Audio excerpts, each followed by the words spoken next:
وصحبه وسلم تسليما كثيرا كثيرا. أما بعد فأعوذ بالله من الشيطان الرجيم. بسم الله الرحمن الرحيم. سبحان الذي أسرى بعبده ليلا من المسجد الحرام إلى المسجد الأقصى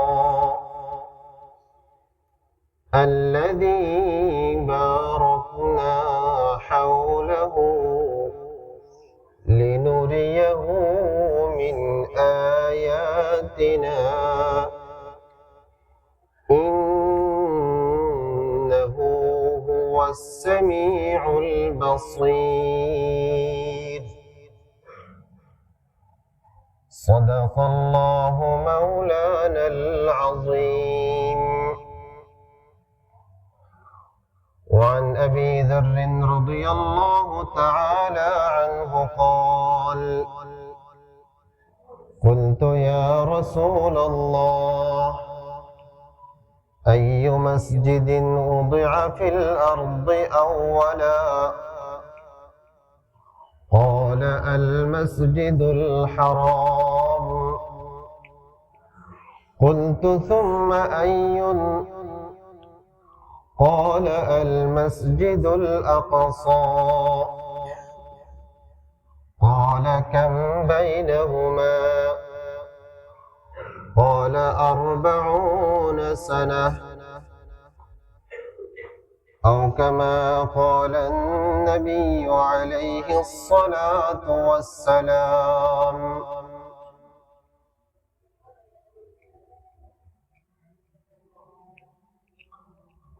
আজ 19 রজব ঐতিহ্যবাহী জামিয়া কোরআনিয়ার শাহী জামে মসজিদে উপস্থিত সম্মানিত মুসল্লিয়ানে কেরাম, আমরা গত কয়েক সপ্তাহ ধরে মেরাজ নিয়ে কথা বলে এসেছিলাম।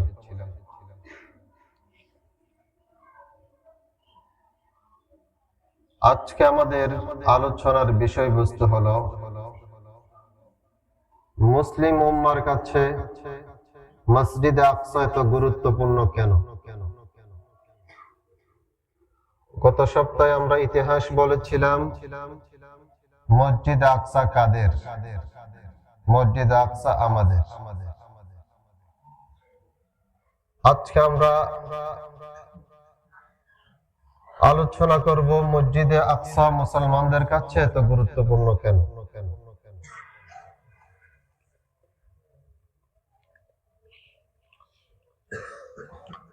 মসজিদে আকসা মুসলমানদের কাছে এত গুরুত্বপূর্ণ কেন, তার বহু কারণ রয়েছে। তার এক নম্বর কারণ,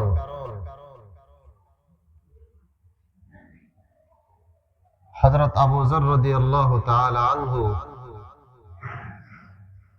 জিজ্ঞাসা করেন নবী সাল্লাল্লাহু আলাইহি ওয়াসাল্লামের কাছে, ইয়া রাসূলুল্লাহ, আইয়ু মসজিদিন উযিআ ফিল আরদি আওয়ালা? নবীজি, এই ভূপৃষ্ঠে সর্বপ্রথম কোন মসজিদটি নির্মিত হয়? আমার নবী সাল্লাল্লাহু আলাইহি ওয়াসাল্লাম উত্তর দিলেন, আল মসজিদুল হারাম। সর্বপ্রথম যে মসজিদটি নির্মিত হয় সেটি হলো মসজিদে হারাম, অর্থাৎ কাবা ঘর।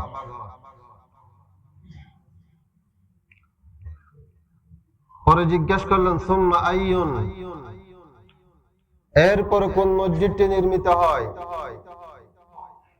উত্তরে বললেন, আল মসজিদুল আকসা। দ্বিতীয় যে মসজিদটি এই রুয়ে জমিনে, আল্লাহর জমিনে আল্লাহর যে ঘরটি নির্মিত হয় সেটি অন্য কোন ঘর নয়, সেটি হলো মসজিদে আকসা, বাইতুল মাকদিস। এটাকে বাইতুল মাকদিসও বলা যায়, বাইতুল মুকাদ্দাসও বলা যায়, মসজিদে আকসা বলা যায়, তিনটা এক জিনিস।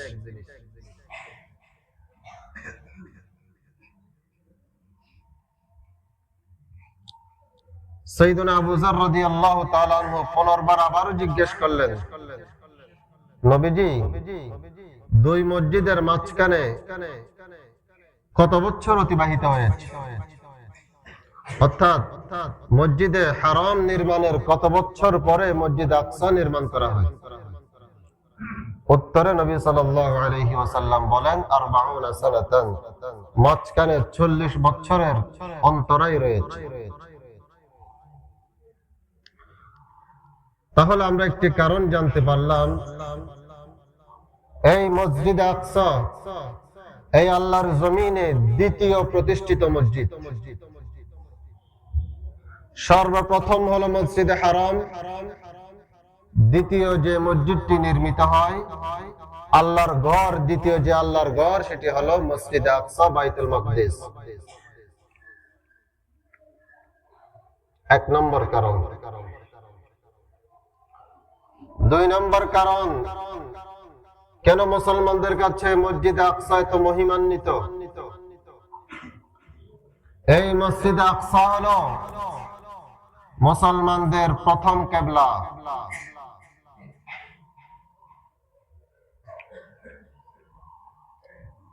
মুসনাদে আহমদে বর্ণিত হযরত ইবনে আব্বাস রাদিয়াল্লাহু তাআলা আনহু বর্ণনা করেন, كان رسول الله صلى الله عليه وسلم يصلي وهو في مكة نحو بيت المقدس والكعبة بين يديه، وبعدما هاجر إلى المدينة 16 شهرا ثم صرف إلى الكعبة.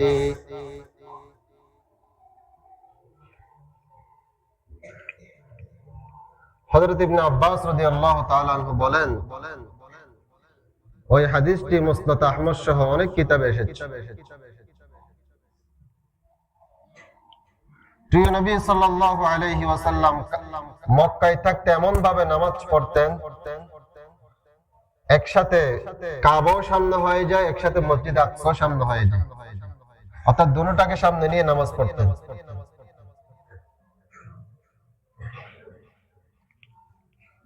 আর মক্কা থেকে মদিনায় হিজরত করার পরে নবী সাল্লাল্লাহু আলাইহি ওয়াসাল্লাম মসজিদে আকসার দিকে 16 কিংবা 17 মাস নামাজ পড়েছেন। এরপর আল্লাহর হুকুমে তিনি আবারও কাবার দিকে হয়ে নামাজ পড়েছেন। আজকে আমাদের মুসলমানদের কিবলা হলো কাবা, এক সময়কার কিবলা ছিল আমাদের মসজিদ আকসা। সে কথা আল্লাহ পাক রব্বুল আলামিন সূরা বাকারায় বিস্তারিতভাবে বলেছেন। কেন আপনাকে মসজিদে হারামের দিকে ফিরালাম, কেন করলাম, কারণ সহ বিস্তারিত বলেছেন। আমি শুধু একটু করে ইঙ্গিত দিচ্ছি। قد نرى تقلب وجهك في السماء فلنولينك قبلة ترضاها। হে রাসূল, আপনি বারবার আসমানের দিকে তাকাচ্ছেন,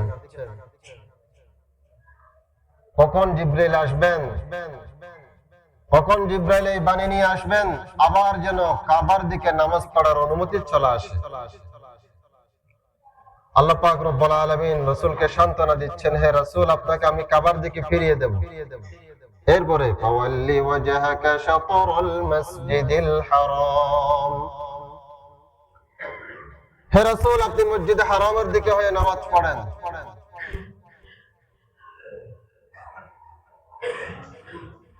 তাহলে আমরা এখান থেকে একটা কারণ পেয়ে গেলাম, কেন মসজিদ আকসা মুসলমানদের কাছে এত মহিমান্বিত। তার দ্বিতীয় কারণ হলো, এই মসজিদ আকসা মুসলমানদের প্রথম কিবলা।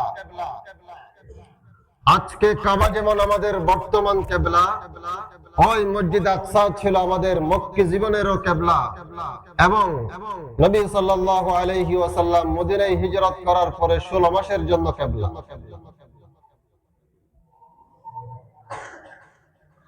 এই কারণে এটা মহিমান্বিত। তৃতীয় কারণ, কেন মসজিদ আকসা মুসলমানদের কাছে এত মহিমান্বিত? বুখারী মুসলিমে বর্ণিত হাদিস, لا تشد الرحال إلا إلى 3 مساجد المسجد الحرام مسجد الرسول صلى الله عليه وسلم وبيت المقدس। পৃথিবীতে নানান ঐতিহ্যবাহী বড় বড় মসজিদ রয়েছে, কোন মসজিদের স্বকীয় কোন ফজিলতের কথা হাদিসে আসেনি, শুধু 3টা মসজিদ। যেমন আমাদের বাংলাদেশের জাতীয় মসজিদ বাইতুল মুকাররম, বাইতুল মুকাররমে নামাজ পড়লে এত সওয়াব বাড়াই দেওয়া হবে, এই দেওয়া হবে, কোথাও আসেনি, উৎসাহিত করা হয়নি। হ্যাঁ, এই কথাগুলো এসেছে যেখানে মুসল্লি বেশি হবে সেখানে নামাজ পড়লে বেশি সওয়াব, মুত্তাকি দিনদার ইমামের পিছনে নামাজ পড়লে সেখানে বেশি সওয়াব, মুত্তাকিদের সাথে নামাজ পড়লে বেশি সওয়াব, এই কথাগুলো এসেছে। সরাসরি জাতীয় মসজিদ বাইতুল মুকাররমে নামাজ পড়লে এই পরিমাণ সওয়াব হবে, কোথাও আসেনি। জামিয়াতুল ফলায় নামাজ পড়লে এই পরিমাণ সওয়াব হবে, কোথাও আসেনি। আন্দরকিল্লা শাহী জামা মসজিদে নামাজ পড়লে এই পরিমাণ সওয়াব হবে, হাটহাজারী মাদ্রাসার কেন্দ্রীয় জামা মসজিদে নামাজ পড়লে এই পরিমাণ সওয়াব হবে। মসজিদের কোনো ফজিলত নাই। হ্যাঁ, সেখানে দিনদাররা আছে, তাদের সাথে নামাজ পড়লে আল্লাহ আমাকেও কবুল করে নেবে, সে আশা করতে পারে। শুধু মসজিদের কোনো ফজিলত নাই। সিরিয়ার ঐতিহ্যবাহী বনু উমাইয়া জামে মসজিদ, তার কোনো স্বকীয় কোনো ফজিলত নাই। বাবরি মসজিদের আলাদা কোনো ফজিলতের কথা আসেনি। আয়া সুফিয়া তুরস্কের ঐতিহ্যবাহী জামে মসজিদ, তার কোনো আলাদা কোনো ফজিলতের কথা কোনো কোরআন হাদিসে আসেনি। আবু ধাবির শেখ জায়েদ গ্র্যান্ড জামে মসজিদ, এগুলো বিশ্বের আলোচিত মসজিদ, এগুলোর কোনো আলাদা কোনো ফজিলতের কথা আসেনি। কোরআন হাদিসের মধ্যে 3টি মসজিদের আলাদা শুধু মসজিদেরই ফজিলতের কথা এসেছে। মসজিদের এখানে কোনো দিনদার মানুষ নামাজ না পড়লেও ফজিলত, কোন এখানে বদকার ইমাম থাকলেও ফজিলত। ওই 3টা মসজিদ থেকে একটা হলো মসজিদুল হারাম, 2 নম্বর হচ্ছে কি মসজিদুর রাসূল সাল্লাল্লাহু আলাইহি ওয়াসাল্লাম, মদিনার যে মসজিদ আছে নবী ইসলামের রওজা যেখানে আছে, 2 নম্বর মসজিদ। 3 নম্বর সেই ফিলিস্তিনের মসজিদে আকসার কথা এসেছে।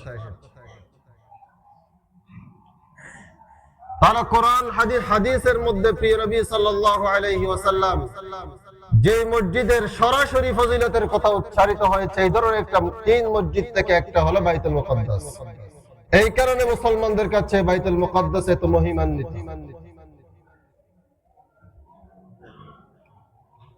চতুর্থ কারণ, হযরত আব্দুল্লাহ ইবনে আমর রাদিয়াল্লাহু তাআলা আনহু থেকে বর্ণিত নাসাঈ শরীফের বর্ণনা, الصلاة في المسجد الحرام ب100,000 صلاة والصلاة في مسجد الرسول صلى الله عليه وسلم ب1000 صلاة والصلاة في المسجد الأقصى ب500 صلاة।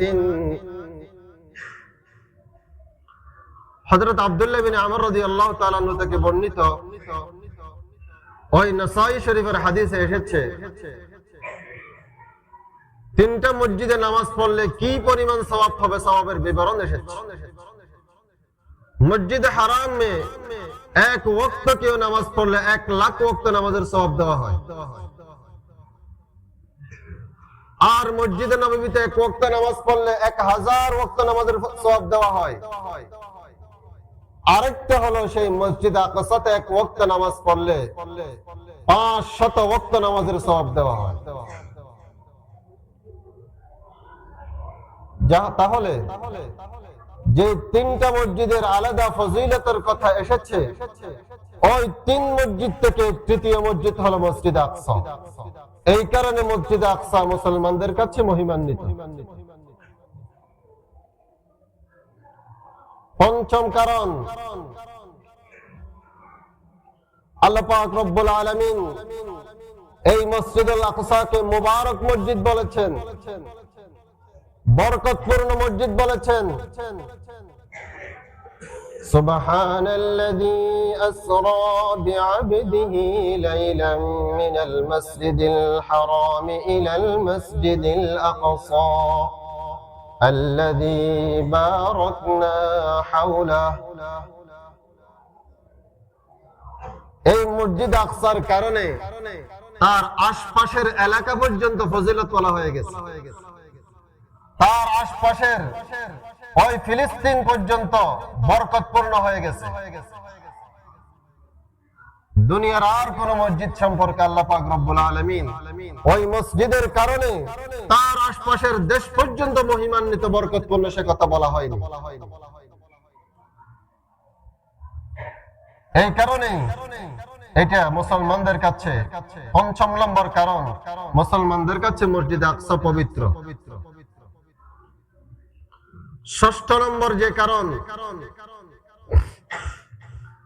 لما فرغ سليمان بن داود من بناء بيت المقدس سأل الله ثلاثا حكما يصادف حكمه وملكا لا ينبغي لأحد من بعده وأن لا يأتي هذا المسجد لا يريد إلا الصلاة فيه خرج من ذنوبه كيوم ولدته أمه। হযরত সুলাইমান আলাইহিস সালাম, আমরা ইতিহাসের সময় বলেছিলাম কে কি মসজিদ পুনর্নির্মাণ করেছেন। যারা যারা ওই মসজিদ আকসার পুনর্নির্মাণ করেছেন, এর ভিতরে একজন হচ্ছেন সৈয়দনা সুলাইমান আলাইহিস সালাম। তিনি জিনদের সহায়তায় ওই মসজিদ আকসার পুনর্নির্মাণ করেছিলেন। ওই সৈয়দনা সুলাইমান আলাইহিস সালাম ওই মসজিদে আকসার পুনর্নির্মাণের কাজ সম্পন্ন করার পরে আল্লাহর দরবারে দুহাত উত্তোলন করে তিনটা দোয়া করেছিলেন। এক নাম্বার, হুকমান ইউসাদিফু হুকমা, অর্থাৎ আমি আমার সমস্ত সিদ্ধান্ত যেন আপনারই যেন সিদ্ধান্ত হয়। অর্থাৎ আল্লাহর কাছে দোয়া করেছিলেন, হে আল্লাহ, আপনি আমাকে মহান রাজত্ব দান করেছেন, এই রাজত্বের কারণে আমি যাতে দাম্ভিক না হয়, আমার সমস্ত সিদ্ধান্ত যাতে আপনার মর্জি মোতাবেক হয়। হুকমান ইউসাদিফু হুকমা, আল্লাহ পাক রব্বুল আলামিন ওনাকে এটাই দান করেছিলেন, সমস্ত সিদ্ধান্ত তিনি ওহীর মাধ্যমেই নিতেন। দুই নম্বর দোয়া করেছিলেন, ওয়া মুলকাল লা ইয়ানবাগি লিআহাদিন মিন বাদি। আল্লাহ পাক রব্বুল আলামিন তাকে এমন রাজত্ব যাতে দান করেন যে রাজত্ব তার আগে পরে যাতে আর কাউকে দেওয়া না হয়।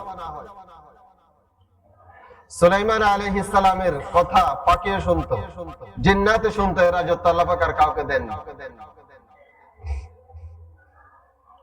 তিন নম্বর যে দোয়াটি করেছিলেন, وأن لا يأتي هذا المسجد أحد لا يريد إلا الصلاة فيه إلا خرج من ذنوبه كيوم ولدته أمه। যে কেউ আমার এই পুনর্নির্মিত এই মসজিদে একমাত্র নামাজ পড়ার জন্যই আসবে, এখানে যে 2 রাকাত নামাজ পড়বে, কপালটা তার ফ্লোরের সাথে লাগাবে, এই জন্য সে 2 রাকাত নামাজ পড়ে ওই রকম বের হবে যে রকম তার মা তাকে পেট থেকে প্রসব করেছিল, সদ্য ভূমিষ্ঠ সন্তান যেমন নিষ্পাপ হয়ে বের হয়। সুলাইমান আলাইহিস সালাম আল্লাহর কাছে দোয়া করেছিলেন, যেই পৃথিবীর প্রান্ত থেকে এসে মসজিদ আকসায় 2 রাকাত যেই নামাজ পড়বে, তার জন্য সমস্ত গুনাহগুলো ক্ষমা হয়ে যায়।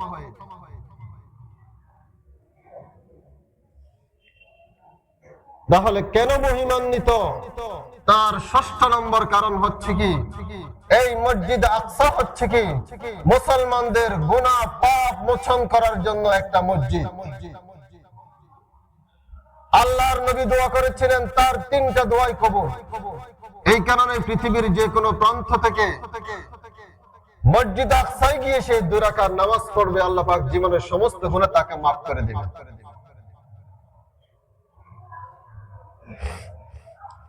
সপ্তম নম্বর কারণ কেন মসজিদ আকসা মহিমান্বিত।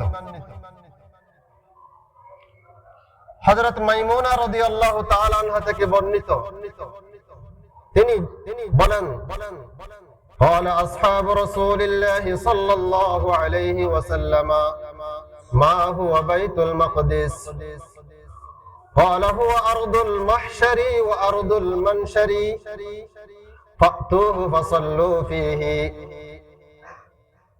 হযরত মাইমুনা রাদিয়াল্লাহু তাআলা আনহা থেকে বর্ণিত, সাহাবায়ে কেরাম জিজ্ঞেস করলেন, ইয়া রাসূলুল্লাহ, আমাদেরকে বাইতুল মুকদ্দাস সম্পর্কে একটু বলেন।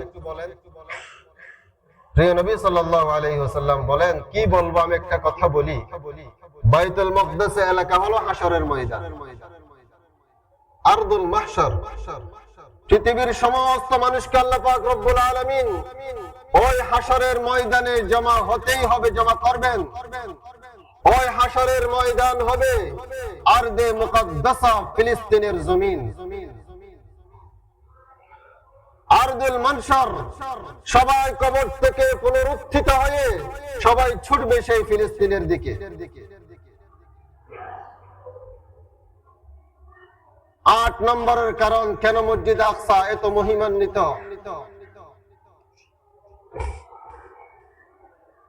আমার রাসূল সাল্লাল্লাহু আলাইহি ওয়াসাল্লাম মসজিদে হারাম থেকে মসজিদে আকসায় গেলেন।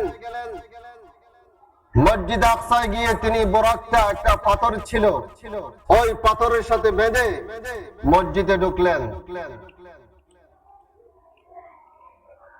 সেখানে তিনি দেখেন, ফাইদান মুসা কাইমুন ইউসাল্লি ফাইদান হুয়া রাজুলুন জাদুন কাআন্নাহু মিন রিজালি শানুআতা। তিনি সেখানে দেখেন মুসা আলাইহিস সালাম নামাজ পড়া, ওনার বিবরণী কেমন, চুলগুলো কুকড়ানো, মুসা আলাইহিস সালামেরও যেন শানুআ গোত্রের মানুষগুলোর মতো। যেমন এক এক গোত্রের মানুষ, নাইজেরিয়ার মানুষগুলো কালো কালো হয়, আফ্রিকার মানুষগুলো কালো কালো হয়, আরব কান্ট্রির মানুষগুলো একটু ফর্সা ফর্সা হয়। নবী রাসূল একটু পরিচয় দিলেন, কান্নাহু মিন রিজালি শানুআ, শানুআ গোত্রের মানুষের মতো একজন লাগছে আমার।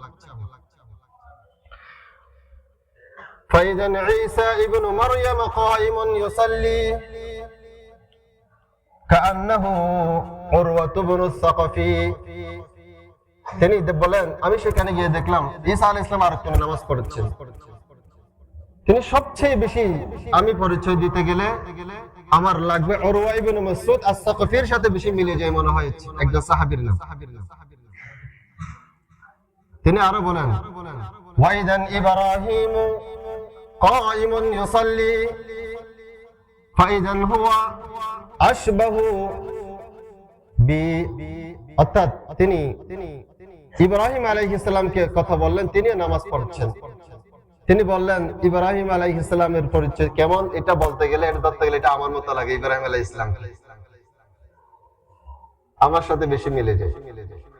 তো তিনি সেখানে গেলেন, ফাকাদ্দামানি জিবরিলু ফাআম্মামতু আলাইহিম। সমস্ত আম্বিয়া কেরাম সেদিন ওখানে হাজির। নবী আলাইহিস সালামকে ইস্তেকবাল করার জন্য এসেছেন। আর এদিকে সাইয়েদনা জিবরিল আলাইহিস সালাম আস্তে করে আমার নবী আলাইহিস সালামকে সামনে বাড়াই দিলেন। সেদিন আমার নবী সাল্লাল্লাহু আলাইহি ওয়াসাল্লাম শুধু উম্মতের ইমাম ছিলেন না, ইমামুল আম্বিয়ায় রূপান্তরিত হলেন। আস্তে করে সামনে বাড়াই দিলেন, আপনিই যান, ইমামতি আপনিই করতে পারবেন আজকে, আর কেউ পারবে না। তাহলে আমার রাসূলের ইমামতি করা সেই স্মৃতিধন্য মসজিদ আর কোন মসজিদ নয়, এটা হচ্ছে কি মসজিদ আকসা। এই কারণে মুসলমানদের কাছে মসজিদ আকসা মহিমান্বিত।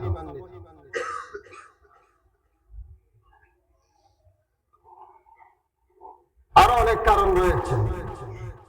এত মহিমান্বিত মসজিদ, এই মসজিদ সাথে অন্য আর কোন মসজিদের সাথে তুলনা করা যায়। সুতরাং এই মসজিদের সাথে আমাদের হৃদয়ের বন্ধন, এই মসজিদের সাথে আমাদের মনের আন্তরিকতা পৃথিবীর অন্যান্য 10 মসজিদের সাথে তুলনা করলে হবে না। এই কারণে মুসলমান যতদিন তার দেহ প্রাণে জান থাকবে ততদিন এই মসজিদ আকসার স্বপ্ন নিয়ে সে বাঁচবে, মসজিদ আকসার স্বপ্ন নিয়ে সে ঘুমাবে, মসজিদ আকসার স্বপ্ন নিয়ে সে জীবন পাড়ি দেবে। আল্লাহ পাক রব্বুল আলামিন আমাদেরকে সেই মসজিদ আকসার স্বপ্ন নিয়ে জীবনে বেঁচে থাকার তৌফিক দান করুন। ওয়া আখিরু দাওয়ানা আলহামদুলিল্লাহি রাব্বিল আলামিন।